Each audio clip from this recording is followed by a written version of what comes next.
No? All right, on we go. All right, RID. All right, so this was as close as I can get to flying a drone inside St. John's. So we can say that we accomplished that feat. And I did a barrel roll, and now we'll just let that disappear here. Again, I spare no expense for this presentation. Yeah, there was something big that finally happened. It was pushed back a couple of times, but as of March 16th of this year, all drones in the United States need to be compliant with FAA Remote Identification, or RID for short. The way that the ruling is set up is across 3 categories.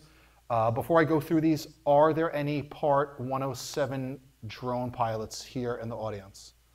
1, 2, he seems not sure in the white shirt, yes? Okay, all right, so it looks like there's like 4 or 5 of us. So somebody I was talking with a little bit earlier today about drones, who I believe is in the audience, but I'm not gonna say who it is, but I said I would mention him if it mattered. So let's say if somebody was flying a drone in Houston, Texas after a storm or something.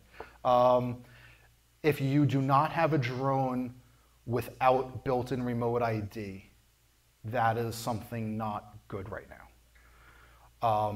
If you have a DJI drone, and I'll steer clear of politics as far as I could possibly separate myself, most drones you can update that have been made in the past like couple of years, most of them you cannot. So then your option is either A, if you have a drone, even if you do not have a Part 107 license, you still either have to have it transmit a remote ID on its own, or you have to buy a little device that attaches to your drone, and that will be how it gets compliant with RID. Or the third option, which, because I think we all don't like to be told what to do, is you can go to where there's an FAA recognized flight area where you can fly your drone.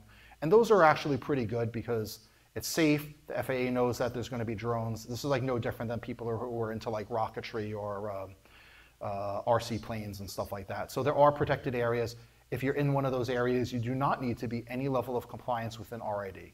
But those are the 3 things that you need to be compliant. If you are flying a drone, you can go to usdoc.faa.gov/list documents. No, sorry, I didn't put the QR code in here.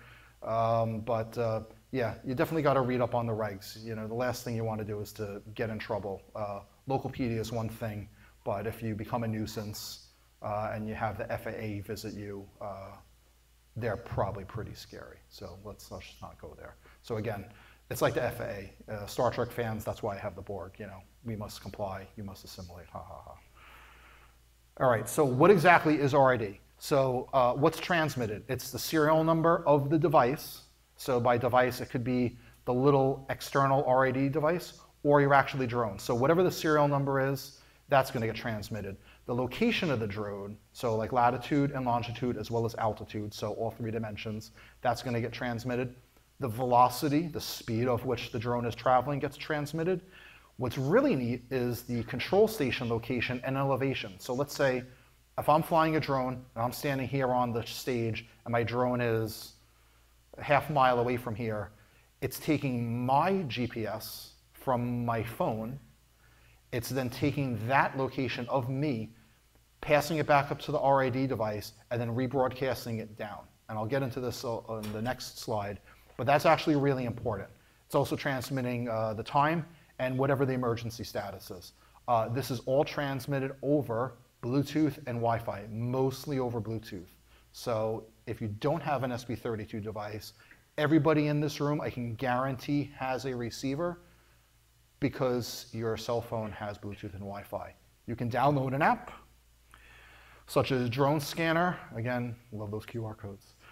So you can download an app like Drone Scanner. This is on Android. There's various Apple versions for those in that ecosystem.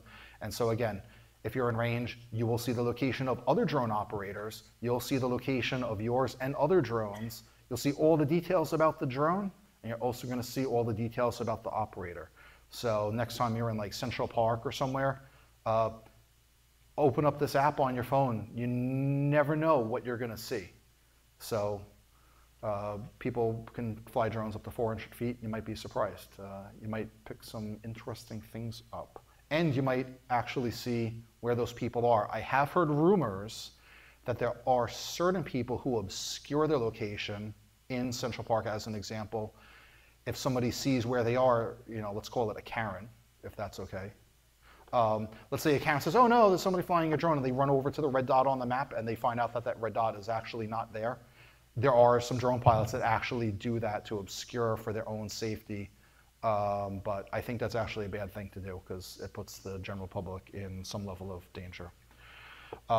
So there are drones, like I said, that you can enable the RID function. Those that do not have that, you have to buy this little out device. This is approximately the same size of a US quarter. This is one of mine. I took the cover off. Looks like most things that you'd expect. In a tiny little package, it's actually kind of creepy. It's almost like a weird little tracking device. Ooh. It has a GPS and a Bluetooth transmitter and a microcontroller and a battery in it. And so it's basically using the GPS in here to rebroadcast that. Again, it's not physically, or I should say physically it's attached to your drone. It's not electrically connected. There are versions that can electrically connect to drones, but this otherwise is 100% independent, powered everything from the drone. So like I said, you do need to have this if you want to be in compliance. I have played around with it, just for those that are wondering. If you took one of these and like you attach it to your dog and let it run around the yard, it also makes like a cool tracking application. Again, probably you shouldn't do that, but just saying, if you were looking for some kind of a device to track something locally that's not like an Apple AirTag or whatever, if you have $90 to burn, then go ahead and buy one of these or figure out how to make your own. And that's what we talk about next. So open drone ID on Git, of course, with my favorite QR code. I would expect that everyone should be taking their phones out to scan this. This is probably one of the better QR codes on here. So yeah, basically you go on Amazon, you buy like a cheap SB32 device. You could buy the one that I mentioned earlier on. You could buy basically any SB32 device that has like Wi-Fi and Bluetooth in it. You could load their code on it, and not only do you have the ability to receive RID, but you could also transmit. And if we have any Seinfeld fans in the audience, it's a very bad thing, Jerry, very bad. So we have to follow Babu and not wish to do bad things. There's other things that you can use to decode. Again, if you have the appropriate war driving paraphernalia or other Wi-Fi, Bluetooth, sneaky James Bond stuff. If you're familiar with Wireshark, you can decode packets through there. And I've talked with Mike, who I don't know if he's listening, known as Dragorn. He's the guy behind Kismet. If anyone is into war driving and Wi-Fi stuff, you probably know what Kismet is, and it does a lot of cool stuff, and Mike continues to do amazing things with that. So again, just, err on the side of caution, but this was a protocol that was kind of forced down by the government, I guess, for our safety. But people reverse engineered the different protocols, and that's why we have open drone ID. So if you wanted to get under the hood of this, you can do so via our favorite open source repository on Git. So now we get into some fun. I think this is the last slide on RID. So how do we know? How do they know? Well, here's the thing. There's no network or ground stations. So how far does a Wi-Fi or Bluetooth signal travel, even if it's on a drone at 400 feet? It's not really going to go super duper far for a lot of reasons. So there's no official ground stations. There's no plans for official ground stations, the best that I know. But hey, if we want to think like weird tinfoil hat level stuff, we all have smartphones that have internet access. I'll let you figure out if there's a way that, some agency could tap your phones and find out if we're all receiving drones. I don't know. I'm just saying. But again, I think what's really important here is with this mandate, and there's similar things in other parts of the world. If you see a drone and you take out your phone and you hit drone scanner and you don't see anything, I don't know, is that a good thing or a bad thing? But I think these days we all have to be kind of cautious. And I don't think, a lot of people, you could look at YouTube videos and whatnot. People said, oh no, RID is going to kill drones. Everyone's going to start selling them on Facebook Marketplace or whatever. Yeah, people sell drones used all the time. I don't think this is going to be the death of drones or anything like that, or in the US or elsewhere. But I think it's just important to kind of talk about like our rights of freedom and whatnot. Again, just staying on this side of the line here. But RID is something important. I think we all need to be aware of. It's another big data type of opportunity that hasn't actually materialized yet. It probably will, but we'll see what happens. Any Q&A on this? All right, right back here. You mentioned that R&D is being imposed by the FAA.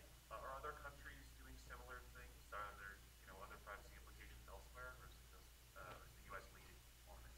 Yeah, so there's lots of countries that have similar kind of mandates. Every country has different laws. I think you can go to Mexico and just like fly a drone and nobody's probably going to care.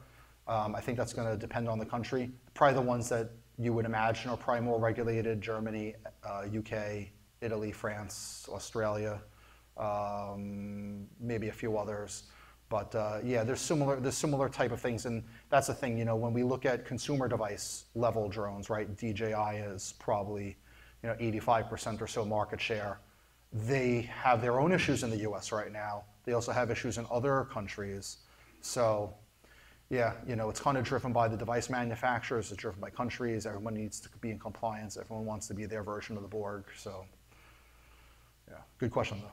Then as an extension, is there some work to unify these various standards? Yeah, so it actually is a unified standard. So, I'll go back because I don't know what the number is.